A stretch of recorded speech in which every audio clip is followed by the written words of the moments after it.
開波前佢理論多多，完場後佢洞悉賽果。佢好波，但係冇人見過，佢係救波超人。大家都知啊，雲家有錢但係孤寒㗎啦，但係香港阿仙奴 fans 忍唔住啊，要我幫下手喎，咁我唯有喬裝入去幫佢啦。我今次係扮做一個6尺76歲但係好打得嘅球員啊！哇，雲家好中意我啊，仲即刻喺對阿士東維拉場波俾我着9號波衫打正選啊！只不過咧佢一出場咧就話我咁嘅款最好打防守啦咁，唉老細叫到我咪盡力咯。喂呀，呢啲啊我咪瞓得好靚先個波，係好嘢啦。點解知原來俾咗落對手度，搞到對手仲入埋波？唉，我都叫雲家唔好俾我打後邊噶啦。我諗佢唔會怪我嘅。唉，之後啊下半場啊仲即刻識做啊，拱翻我去打前邊嗱。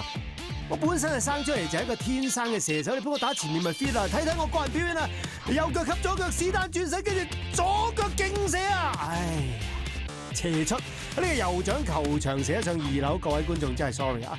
嗱，之後我想繼續科蘇嘅，但係好可惜啊，可能我咧即係啱啱第一次出場，有啲緊張啊，拉親條筋啊，但係我仍然好努力嘅，各位朋友。